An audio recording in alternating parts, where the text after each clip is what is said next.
Hello, everyone. Let's give you all a couple of seconds to get settled. This is going to be a great webinar today. The time is incredible. The timing of this is even more incredible, and we're so happy that you're here to join us today. I'm sure because of the ladies that are a part of today's webinar, we have people from Atlanta, from DC, and from all over the country. We're so excited to have you as a small part of the 40 acres down here in Austin, Texas. We'll just give you a couple of more seconds to get settled before we begin.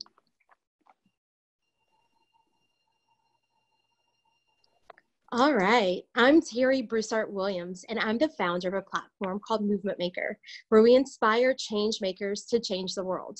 I'm also the author, a very new author, of the best-selling book called Find Your Fire. And it's an honor and privilege to be here today to introduce you to these incredible panelists. And I'm serving in my capacity as an advisory board member of the LBJ Women's Campaign School, where we are in the midst of our inaugural year.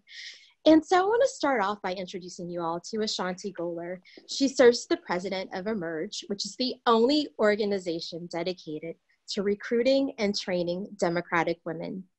She's a nationally recognized political strategist and has been a grassroots organizer for more than 15 years. Prior to joining Emerge, A'shanti served as the National Deputy Director of Community Engagement and the African American Engagement Office for the DNC. So she's going to have incredible things to share with us today. She was recently named the top 20 for 2020 by She the People, and she's been on a whole bunch of lists about women in politics, including Walker's Legacy. She was given the Changemaker Award by the African American Women in Business Careers, and most importantly, A'shanti's the founder of the Brown Girl's Guide to Politics, which was named one of the top podcasts in the country to prepare people for the 2020 elections. And my favorite, she wrote the foreword for Find Your Fire. It's also a privilege to introduce you to another dear friend, Janelle King. Janelle's a rapidly rising star in the world of conservative politics. Janelle's position and respect within the movement bring a diverse perspective to conversations about the Republican Party's future. She puts her belief into practice as a former deputy state director for the Georgia Republican Party. She's also a former government affairs officer for the Atlanta MARTA, and currently she serves as vice president of external affairs for Osprey Management, a general construction company founded by her husband.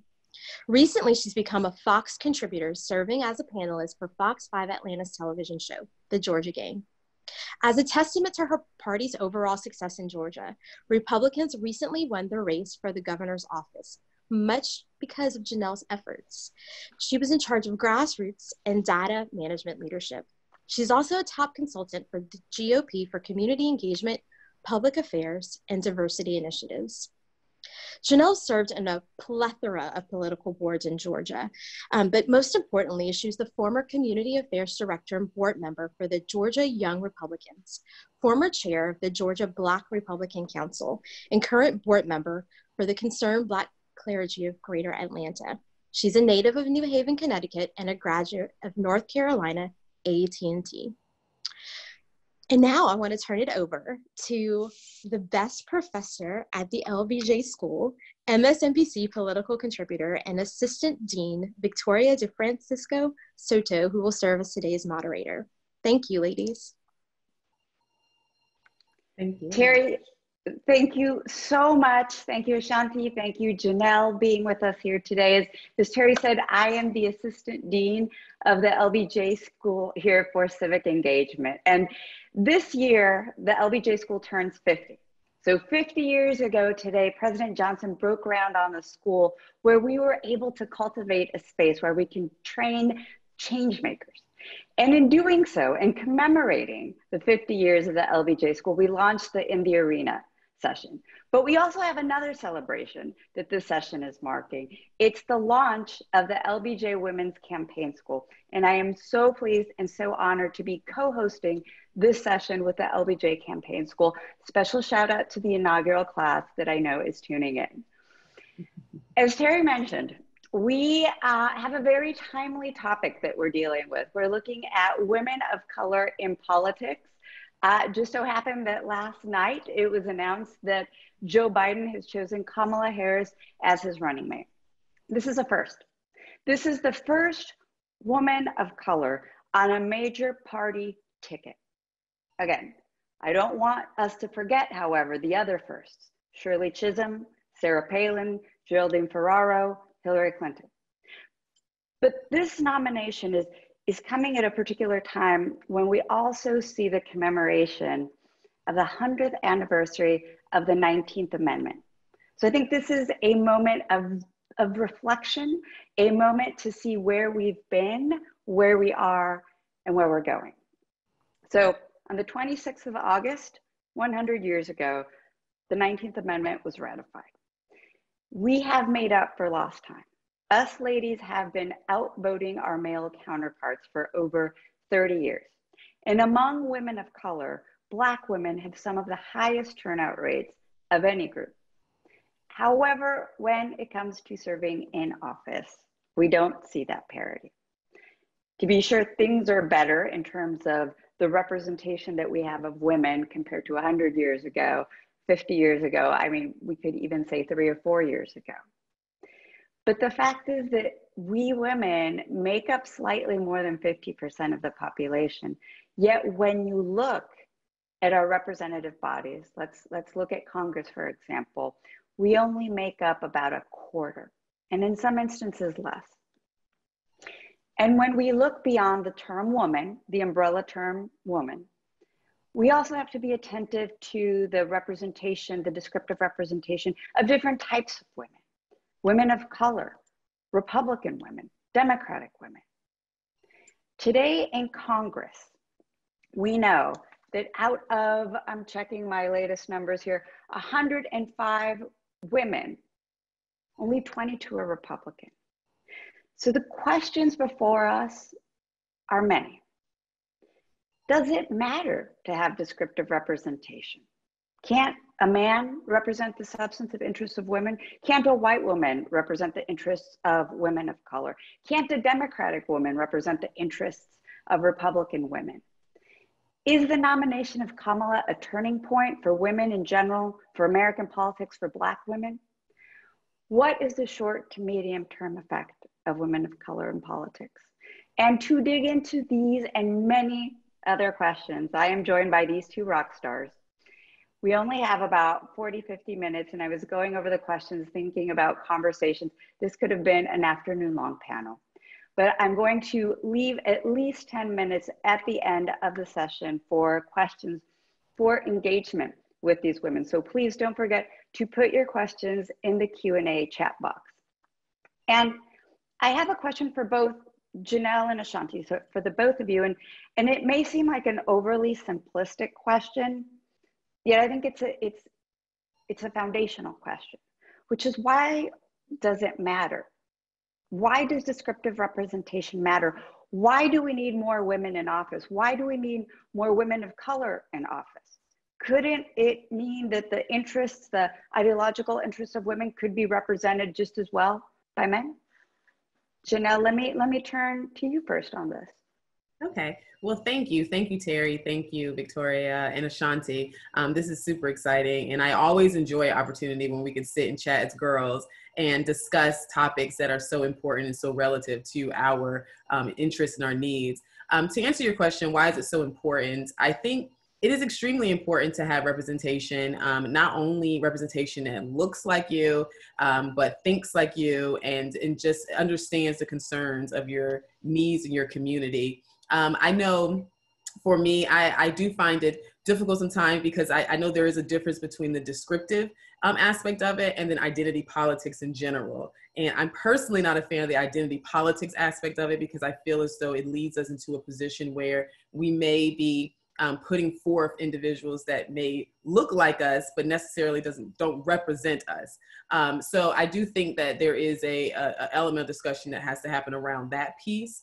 But I know for myself and on the Republican side, this is a discussion that we've had. It's kind of an ongoing discussion as to where women fall as it relates to politics. And there are a number of women that work alongside with me. Like myself, I have no interest in running for office, but I enjoy being the behind the scenes, the kingmaker, so to speak. And so there's a lot of women that operate in those roles. And I do think we have to highlight that as well. But as it relates to running for office, I know we're going to get into in a much deeper way, you know, it's get into why women kind of struggle with that.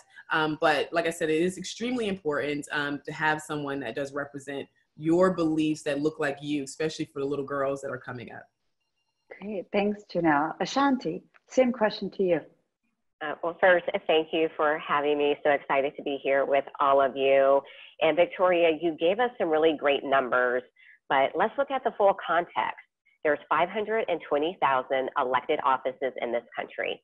That is 520,000 people that we vote for to make decisions for us.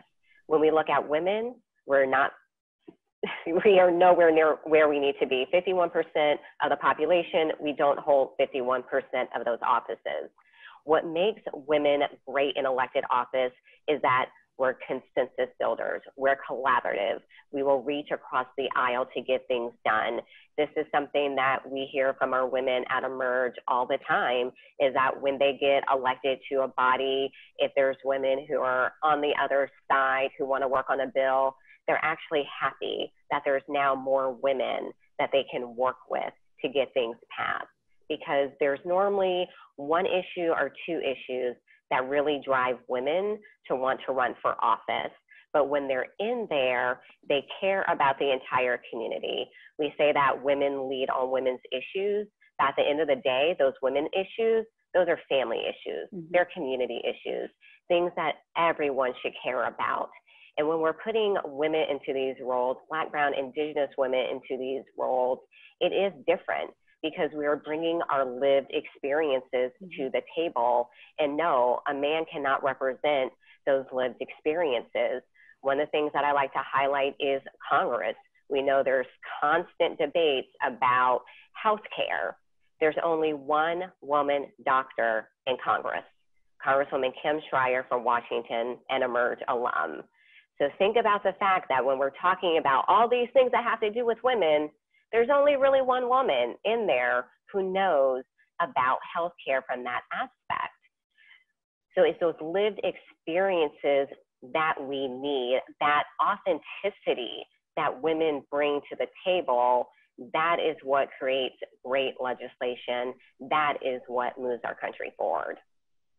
Thank you, A'shanti. So I wanted to understand your respective paths to politics, because in your roles, you empower women, you lift up women. But what was your path to get to where you are now? So A'shanti, I'll go back to you. You've talked a little bit about Emerge, but I'd love to hear more about how you came to be there. Yes, so I was one of those kids who one day discovered C-SPAN, and I was just intrigued by what I was watching. I was like, look at all these people arguing and fighting about making the country better, and who needs Sesame Street because you have numbers here because you got to count the votes, and you're talking about government, and I loved it.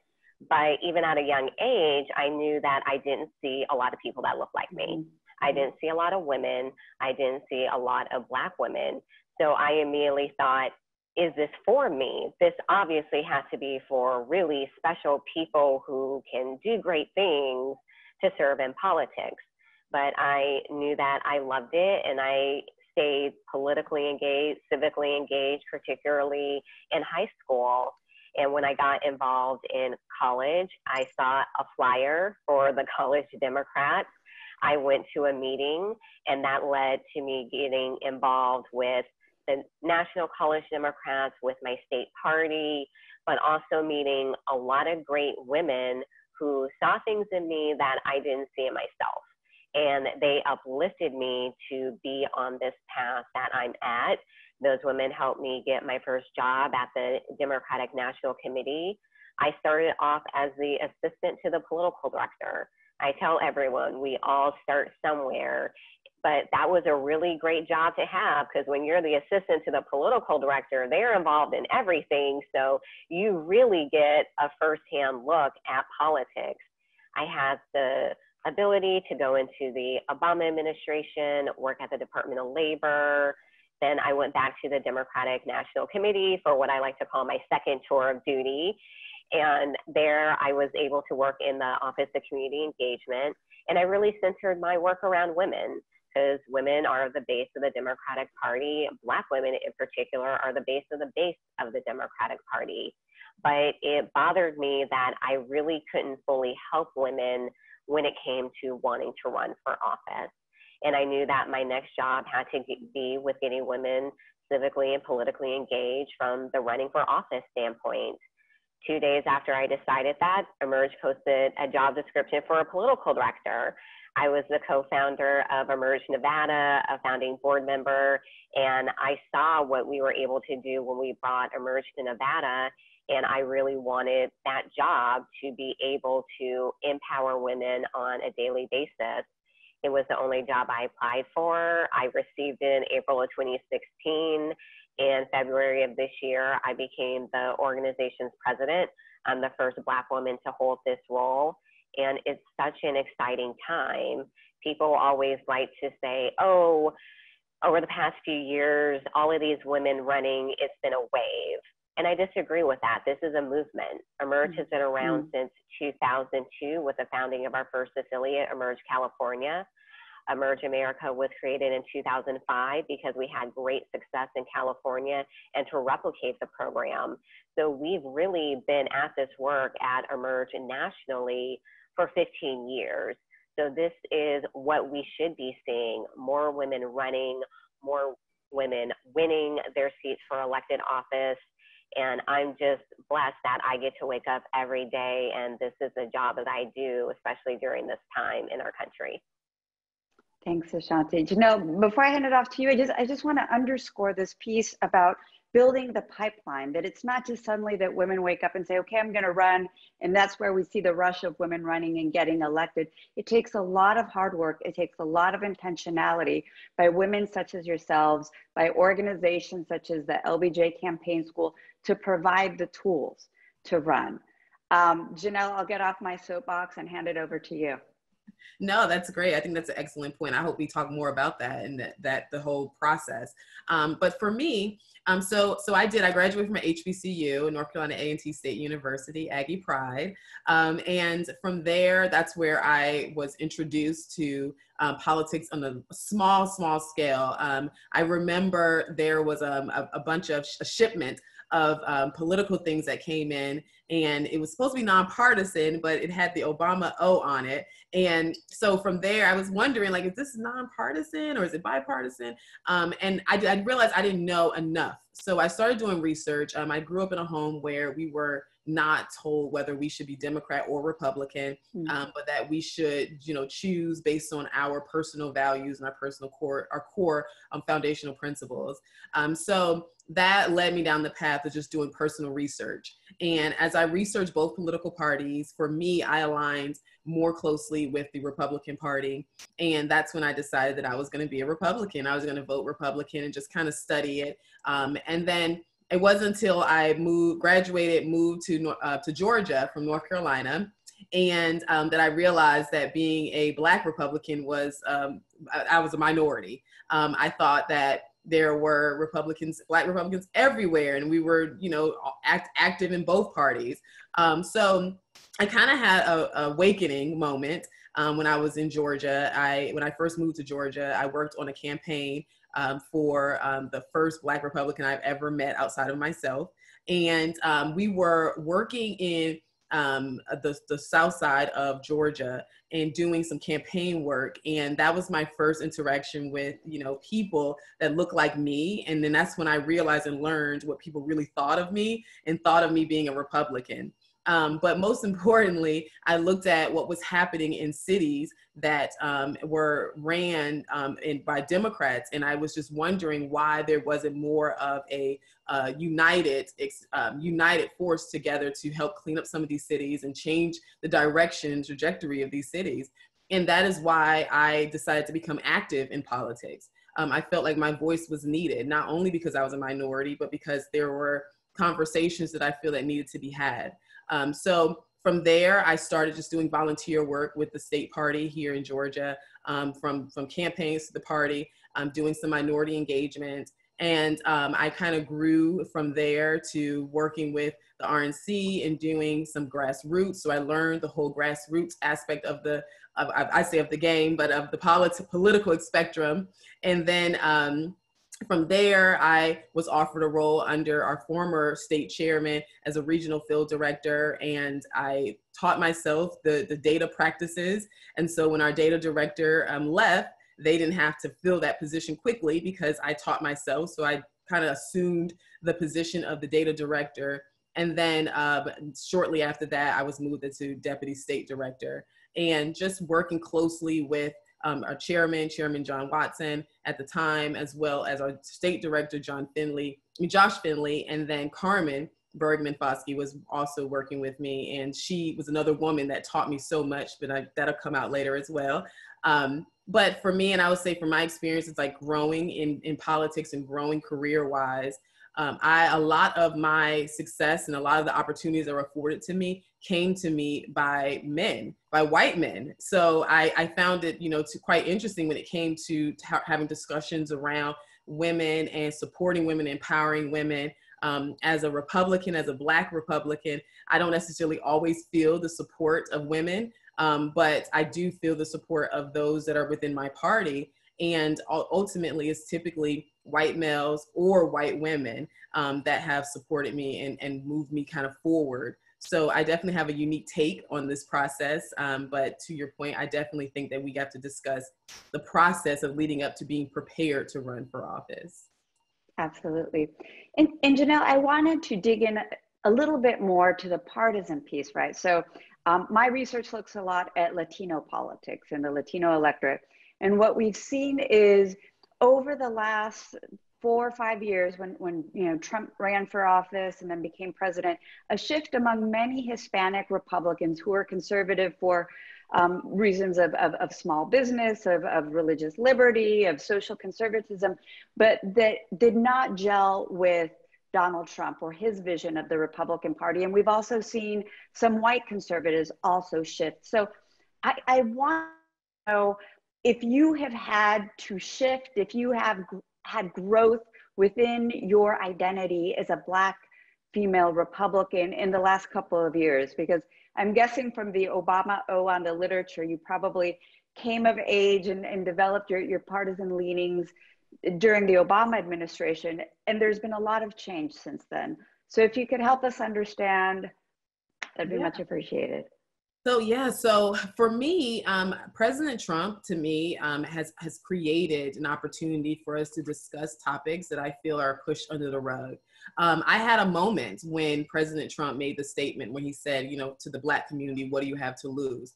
That may have turned off some people, but for me, I felt empowered. At this point, I said, finally, the Black community is not being lumped under the minority umbrella, because as minorities, we all share different priorities. And I think that sometimes that the Black community, we are lumped under this minority umbrella, and kind of some of the issues that we have are not addressed. And that's happened for a number of years. And so I felt like finally we were now being pulled from underneath that umbrella. And now it's time to take a microscope and look at what are the issues that are plaguing the Black community or causing the community to seemingly be stagnated in certain positions, in certain places. It shouldn't be as obvious to be able to identify, the lower income from the middle class and the upper class. I feel like it's very, very obvious when it comes to the Black community, and it has for various reasons.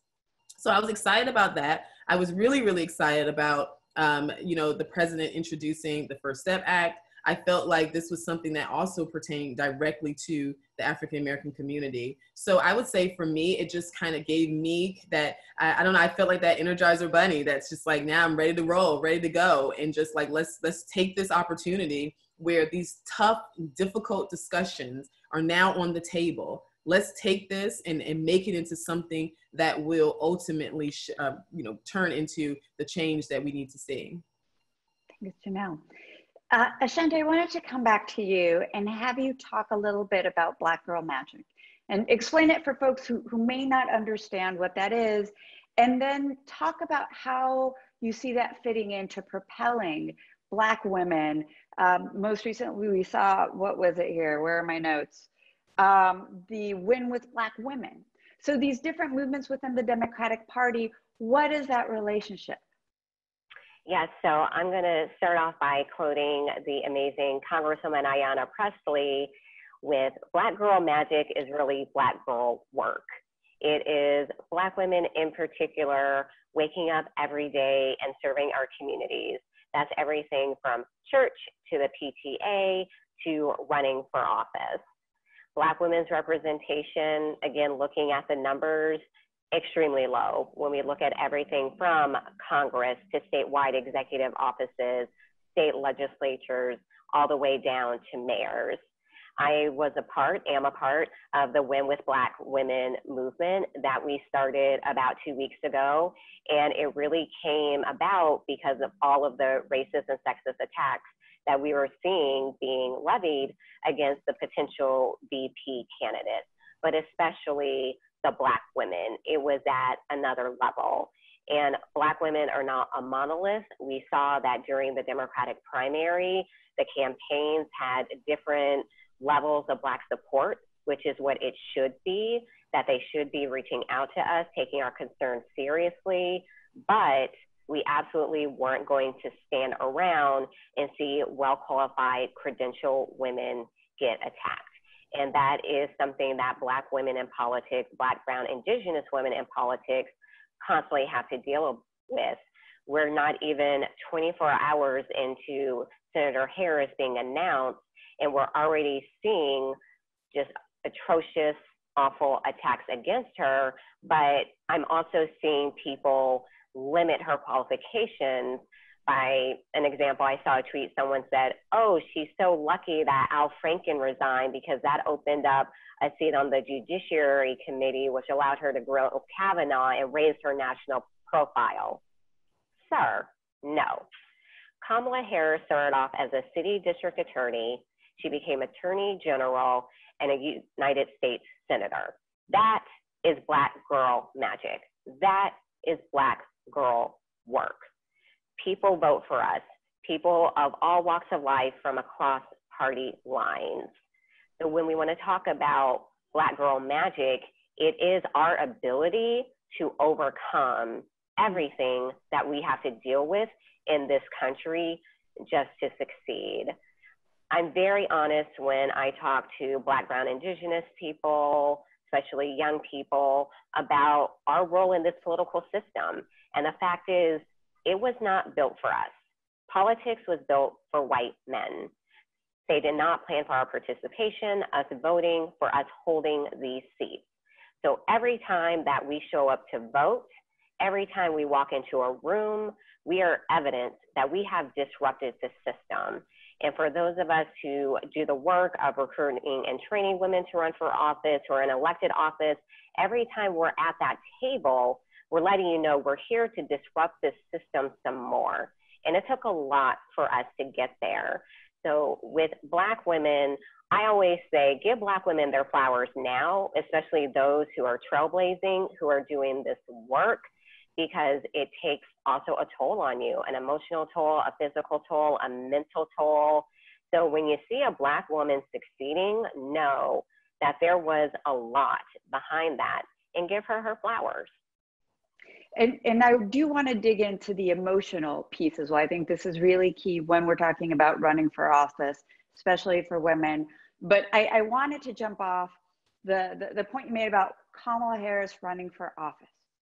So Janelle, what does this mean for you? Or have your colleagues, other women of color who are conservatives, how do they view a woman who has reached really the pinnacle, almost the pinnacle, but being a vice presidential nominee, but of a different party? What lens do you bring to that? Yeah, so I think this we can kind of tie in, like I know you mentioned the Black girl magic thing. For Black conservative women, I think we missed the train, the Black Girl Magic train, or we were never led on. If we really be honest about it, most of the women I talk to that look like me, we don't feel the magic. Most of the attacks, the most vicious attacks that come to me come from women that look like me. And so so when I see these opportunities, moments, I don't feel the butterflies that the liberal women feel, because we were never a part of that movement. We were always kind of ostracized and put to the side. And that's how it always felt. And a prime example, I have a good friend who posted a picture of her entire family at a rally, a President Trump rally. And the attacks that came to her from other women that look like her, calling her a bad mother for bringing her kids there. I mean, they were talking about the way she looks. They pretty much tore her all the way down to pieces. So I think that at the end of the day, yes, so I definitely want to see women rise. And I especially want to see, of course, women of color rise. But this is not a historical moment for me, because I also feel like, it's a little surprising that everyone is praising her as a VP pick, but many of the people praising her didn't support her presidential run. And so if there's a moment where you're going to be if you're going to be historical and actually make strides on this, then you have to be willing to do what's uncomfortable. And if you felt like she wasn't good enough to be president, then it's interesting that now she's good enough to be vice president, because based on the color of her skin. So I think that for me, I really do put a lot of effort into work and how much effort it puts into. I agree with A'shanti that there's a lot of work that goes into being in politics, especially as a woman. And so if you do get to a certain point in a certain perspective or a certain area, I think that that's awesome. But for me personally, I don't feel like I have to jump ship because there happens to be a woman of color on the other ticket. And Janelle, I want to stay with you and dig in a little bit further into the intersection of race and partisanship, and just why do you think that we don't see as many women in general of any background, and then, obviously women of color, running for office in the Republican Party? Is it structural? Is it organizational? Is it individual? Why are we not seeing the rates that we're seeing over on the Democratic side? Well, I think a lot of it has to do with the fact that we are really particular about playing identity politics. We don't ever want women to run simply because we need women to run. We want women to run that feel that they're ready, that they're qualified, that they are prepared for the toll that it takes and it puts on your body physically, emotionally, and all of the above. And so a lot of the women that I talk to, I think as women in general, we tend to be overachievers. And so a lot of women tell me, I'm not ready, or I don't think I can do this. And then not to mention, there are the emotional attacks that come to women. I'm an honorary co-chair of Senator Loeffler's campaign. And one of the things that I noticed in this race, this is the first race that I worked so closely on, as that is a female candidate. And in this race, I mean, we're combating things. I can't tell you how many conversations I had with people who wanted her to cut her hair. And I mean, it's just one of the most bizarre behaviors, but from her hair to her clothes to who she's married to. I mean, it is just some of the attacks that we have to combat on this side. I've never had to deal with working with men. And so I think that a lot of women are afraid. A lot of women are afraid that people are gonna dig up mistakes that they made in their past, whether it be failed relationships, bad marriages, things of that nature. I've been divorced, and that's something that I used to hold as a scarlet letter and it happened before I got into politics. So I'm just like, man, I know this is gonna be the thing that everyone's gonna talk about. Went through a lot of different changes and didn't always make the best decisions in life. And so I think that sometimes when you are transparent and when you have to put yourself out there, it's really, really difficult in general. So with us, I do feel like there are a number of women that are gearing up to run, but they're just getting their boots on and getting ready for the race. So Janelle, the women are gearing up, but do you feel that there's the structure in place to support women, or doesn't need it? It needs to be built. If you had a magic wand, what would you do? On the Republican side, the structure is definitely in place. It is in place. I think Senator Loeffler is a prime example of that. You know, I've never been around a table or in a room where the discussion was, you know, that we don't want women to run. If anything, I'm asked more than anything else for names of people that I think would be qualified or be good to run that are female or that are African American.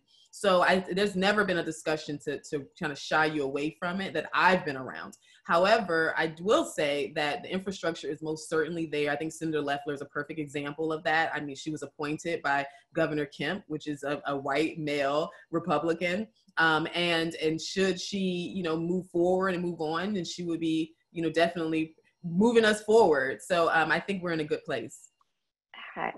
So I need to get to some questions from our very own LBJ campaign school women before coming back, because we need to talk about the day-to-day piece of running for office and being involved in politics and what it takes to not just survive, but thrive. The first question comes from an LBJ student as well, who is managing a campaign for a school board. And Cristina Puentes writes, how can we as women of color engage in meaningful conversations about identity without playing into identity politics? So A'shanti, let me turn to you first with that one. Yeah, great question. But there's also some things Janelle said that I wanted to talk about, particularly the piece with Senator Harris and why is it okay for her to be VP if she wasn't good enough to be president? We never ask those questions of men at all. When a man is running for president, he doesn't win, he gets put in the VP slot, it's all congratulations. It's never, but he wasn't good enough for you to be president, how is he good enough for you to be vice president? So those attacks shouldn't be levied at Senator Harris if we don't levy those same attacks at men.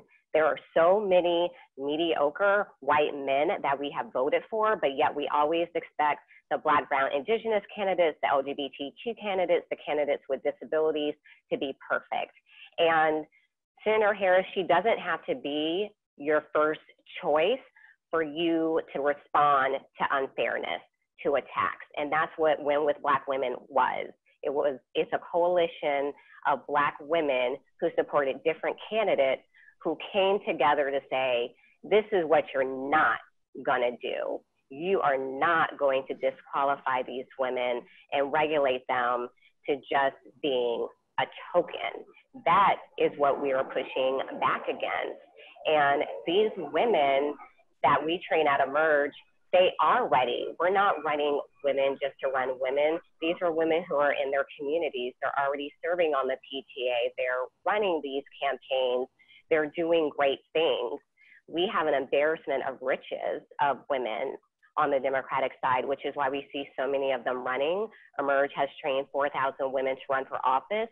We currently have almost 800 serving in elected office, and we have 700 alums who are going to be on the ballot this year. And Black women, we're not a monolith at all. I was doing an interview this morning, and the reporter said, so tell me why Black people don't support Kamala Harris. And I said, what makes you think Black people don't support Kamala Harris? Well, I spoke to a couple of people who don't like her.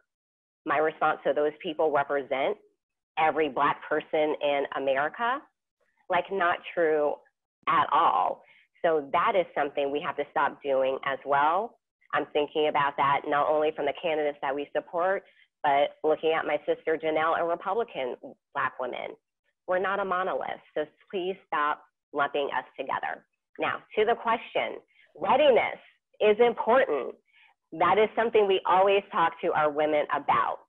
Are you ready for this? I mentioned it before. Are you mentally ready? Are you physically ready? Are you emotionally ready? These are all the things that you have to start to prepare for when you're running your race. And you have to look at your life. How is this going to impact your family? Again, something most women have to think about because they are the primary caregiver. How does this impact your job? Are you going to be able to still hold a full-time job and run for this position?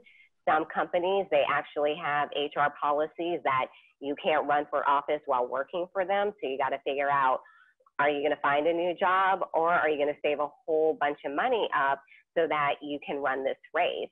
A lot of these roles are also unpaid, so you have to figure out that piece as well. And that is something that absolutely holds women back from wanting to run for some positions. They still have to make a living. Not everyone has a partner with a well-paying job that can support everyone in there. So that readiness piece is something women have to think about when they start to run. When I'm doing our Emerge trainings, one of the first things I ask the women is, think about all the things that you did today before you got here. You know, you can see them thinking, and I'm like, you got yourself ready, you probably got some kids ready, you went to work, you did awesome things, helped out your colleagues, you probably did some things in the community, you did some banking things, you made decisions. Those are all things that women have to do when they're running for office. That is the job of elected officials, all of that multitasking. So it's not only the readiness piece, but to let them know that you may think you're not ready in so many ways, but if you look at your daily life, you already are. And make sure you have that strong support system too. We tell all of our women to have that kitchen cabinet. Your campaign staff, they're your campaign staff. They're there to get you elected. You have to have that circle, those confidants that you can go to vent, but who will also tell you the hard truth. So readiness, a key to running for office. A'shanti, let's dig in a little bit more into motherhood. It's a game of multitasking, right? Running for office, working, having kids. But then let's layer on top of that what we're living through today, through the global pandemic, which is COVID, where we know, I think the last I saw, close to half of childcare centers in America have closed. Some may reopen, a lot probably won't. Our schools, some are reopening, others there's a big question mark. So how do you engage with women who are wanting to start the preparations to run soon, and right now they feel like they're drowning in addition to all of the responsibilities they have as moms and professionals? This is a great question, and this is a real question. We actually had anticipated about 1,000 of our Emerge alums would run for office this year, but several of the women didn't run because they now had to homeschool. They were having their children with them. So the impact of the pandemic that we're really not talking about enough is how will this hurt the numbers of women that we have running and winning for office. We talk about it at Emerge. We focus on in-person training. We've gone virtual. And how are we still going to offer training to support these women? Just because their schedules have gotten crazier, that doesn't mean that they have to put their dreams on hold. So we're actually going to be modifying several of our training programs so that the women who are at home doing the homeschooling, still working, all the things, have the opportunity to run, because we need them now more than ever. But there's also the other part that we talked about before the pandemic is just running for office when you have children. I'm proud of so many of our Emerge alums who have gotten their states to allow them to use campaign funds for childcare. That is making it a lot easy for the women because they know that they're going to have the funds to do that support. And then there's the other piece of how women change things as mothers when they're in elected office. Michelle Wu, our alum on the Boston City Council, she was pregnant when she got to the city council, went through the books and realized there was no family leave policy. You know why? Because it had been all men. They had never been pregnant. So one of the things that she was able to do was to institute a family leave policy for all of the employees. We have seen our alums put breastfeeding rooms in the Capitol. We have alums who have changed rules so that women can have their kids on the dais.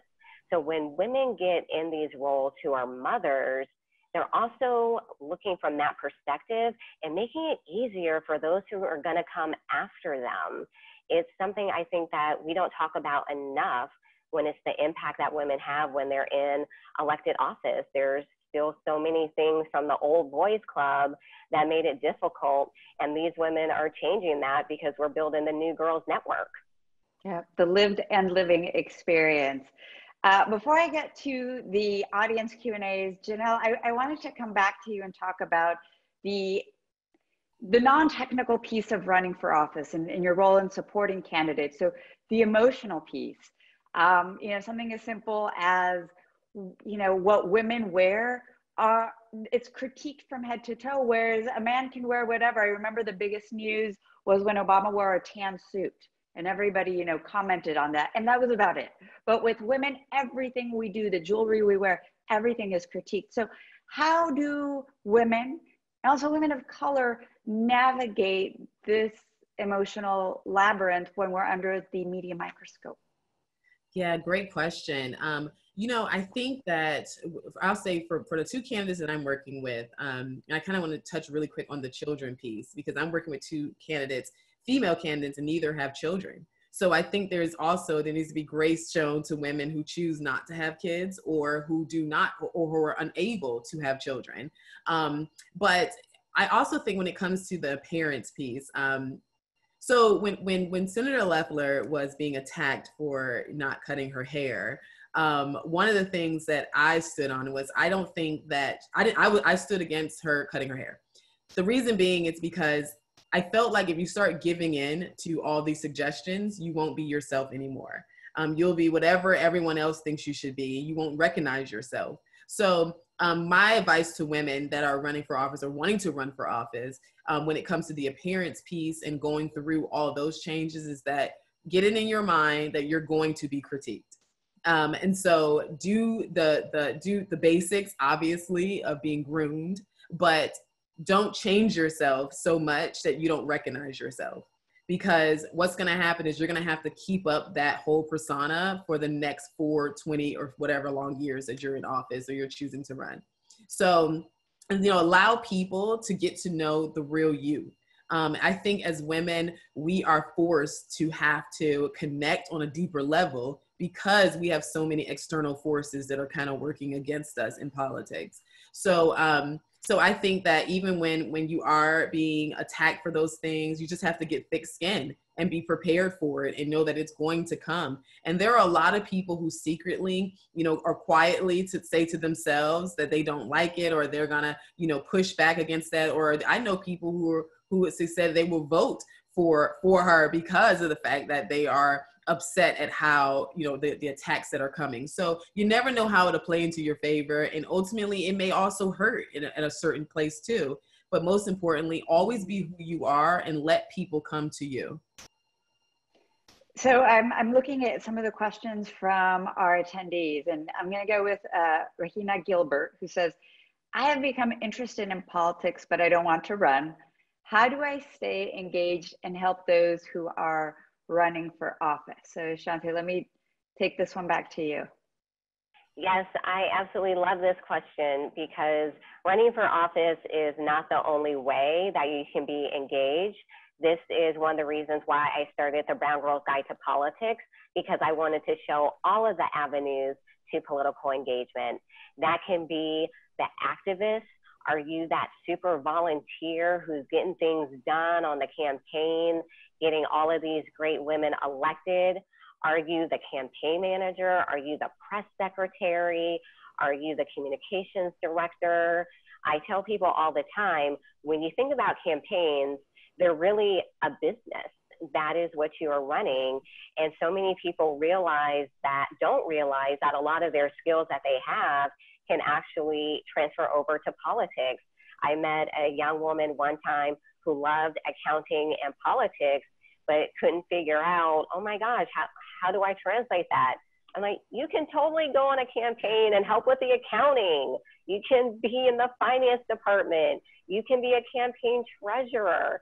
There's all of these amazing opportunities. Or you can just be a supporter, that supporter who is telling your friends about that candidate, posting about them on social media. Low dollar donations are extremely important for women candidates. never deny the impact that your $5, $10, $15 will have on a campaign. We know that when most women run their first campaign, they actually get outspent, especially if they're running against a man who's an incumbent.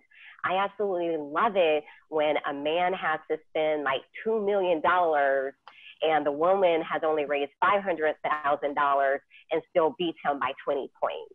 And again, that goes back to what Janelle talked about with your authenticity. It is so key. Show up as who you are, because what you may not have in money, you make up in shoe leather and being a great messenger. So there are tons of opportunities to be involved. Don't think that running for office is the only way, and think about the fact that when those candidates win, there are so many people that help them get there, and figure out what role you want to play in being that person who helped them get there. And the other thing is find a great organization that you love as well, that's politically engaged. Find your political home. That doesn't always have to be a political party. It can be an organization. So there are a plethora of ways to be involved. And I love getting that question. It excites me, as you can see. I love it. So Janelle, building on this discussion of a broader set of roles beyond just being the candidate, how can white campaign managers or white elected officials or folks who are running for office integrate the voices of those around them, and especially of women of color? You know what? It's happening, right? I've been provided a number of platforms allowing us to speak and to talk about our perspectives. I have a lot of good friends, close friends, who do not look like me at all, and we have the best conversations. I think a lot of it has to do with not being offended, and I think that goes on both sides, right? You have to be able to have these hard conversations, and as people of color, we have to be okay with these conversations as well. We can't be so quick to throw out the R word simply because someone does not agree, or because they may have a suggestion or even a perspective that we feel is totally different than what we know. I think what we deal with more than anything else is a lack of understanding as it relates to culture, more than we do the color of our skin or race. I think there's just a lack of culture, and I think there's a fear sometimes of going in and actually doing that. I think the number one question I'm asked when it comes to the grassroots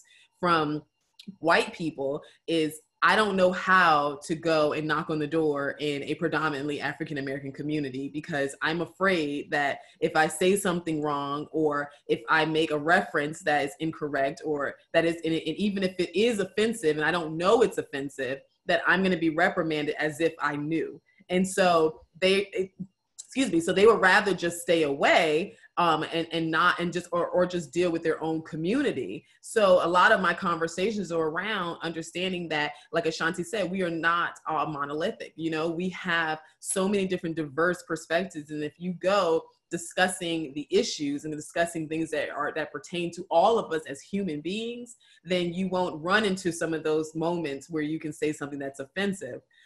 So putting a lot of pressure on race sometimes causes people to stay away. So the integrating of voices, I know that's happening, especially on the Republican side, is taking place as a result of having those tough conversations off camera, behind the scenes, so that we can really address some of these challenges. And again, I do think it's more cultural. So learning different cultures is really, really important. All right, we've got a couple of minutes left, and I want some best practices from y'all. So I'm going to put a little twist on it.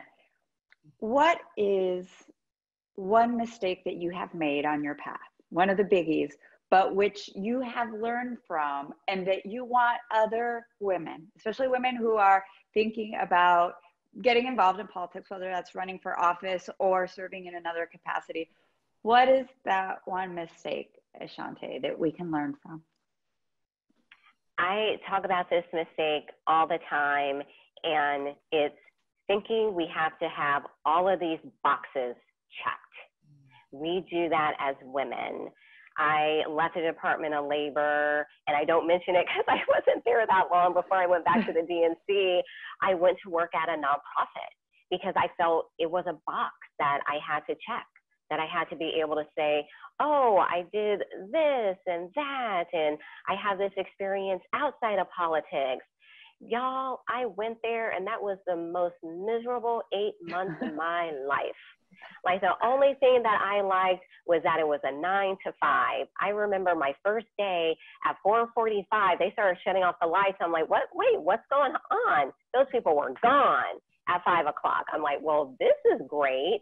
Like, I went home. I was in grad school at the time, did my homework, like cooked dinner. And then I'm like, oh, it's only like 7:30. I still have so much time left. But don't feel that you have to do it. And this is something that I tell all the young women that I mentor too, is don't feel that you have to rush, that you have to have those boxes checked, because when you move on to something before you're ready, that's actually when you make the misstep. You know, I was fortunate that I was able to go back to the DNC because my mentor was running the department. She was looking for people, and I was like, yay, I get to go back to what I love. And that is what you have to center all the time. Remember, why are you doing this work? For our women who are going to be running, your why, that is what you keep in your heart every single day. When you wake up and it's tough and you want to quit and you're over it, remember your why. For those of you who are going to be the activist, the campaign manager, that supporter, remember your why. That is what we need. That is what is going to drive you. So that is my advice. You know, don't rush it. Don't feel that you have to have all of these boxes checked. All right, time is your friend. Janelle, tell us. So the biggest mistake I've made in this whole journey has to be not speaking up, most importantly, and expecting people to do things for you as if they are the ones that see all the hard work that you're doing and expecting it to happen versus speaking up. I think as women, if I can encourage women, is to know what you want, know what your path is, and don't be afraid to ask for it. Don't be afraid to say, hey, I think this is good for me, or this is what I think. You know, share your strategic thinking. As a woman, we come with so many different tools in our tool belt as it relates to strategy. And I think that when we sit quietly or we feel like this is not the place, I think we're the most protocol driven people in society. And when you put those type of pressures on yourself, you will put yourself in a position where you will continue to be overlooked, but not so much because it's done intentionally in some cases, but it may be just because you're too quiet. So I would say definitely speaking up, making sure that you make it known what you want, say yes, and know when to say no. I love it. Speak up, know your why. Ladies, I'm going to have to leave it here. I do want you to come back, though. I think this is a conversation that is ongoing, especially after the election. So I think stay tuned for a part 2. Before ending, I just, again, really want to thank the LBJ Women's Campaign School for co-hosting with us. If you are interested in learning more about running for office, of course, look into Engage, but at the same time, the LBJ Women's Campaign School.